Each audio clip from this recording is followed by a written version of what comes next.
You've obviously been around the club for a bit, and you will know people who've been around the club for longer. Where do you feel that victory ranks in kind of the pantheon of great wins in Exeter's history? Like you say, I wasn't around in the Championship year, so I'm not sure what some of the older players would say. But for me, that would rank up there with the LV Cup final a couple of years ago. I think I said to you earlier, I came off the pitch smiling like a Cheshire cat. So I was personally really chuffed, and as a squad we were over the moon. You've obviously had a bit of a battle with Will Chudley this season for that number 9 shirt.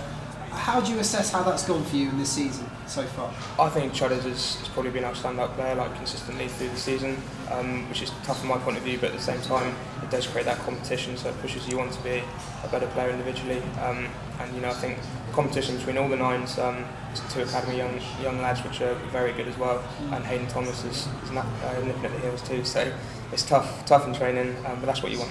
Obviously you want to play those big games as well, so it must be difficult when you don't get picked for the big games. Yeah, obviously as a player, what you want to do is play rugby on the Saturday, the weekend. I think everyone will say that they enjoy training, but what they enjoy most is the matches. So when you don't get picked, there's that little bit of disappointment, but then you've got to switch straight into your role and what you can do for the team. I just wonder if you could assess for us, sometimes when we do these media days, for example, there might just be 2 or 3 of us here. You can see all the cameras and that around us now. Yeah. All because of that Clermont victory, or a lot of it due to the Clermont victory. That must be, it's had such a big impact, not just on you, but on the whole club in general, hasn't it? Yeah, I think Clermont speak for themselves. They've been top 14 champions. They've been one of the best sides in Europe for the past 5 seasons. So for us to get a victory against them was huge, and it's all credit to the whole squad really about putting the work in. And I think we deserved that victory, which was something that we can take home. And I guess though you've got to repeat it this weekend if you're going to really stand a decent chance of going through, do you? Yeah, Clermont, absolute class side, and at home I think they haven't lost to an English side in 7-8 years. So we understand the magnitude of the task, but at the same time what we're trying to do is just concentrate on ourselves and get our own performance right, and hopefully if we get a good performance, then the result will go up.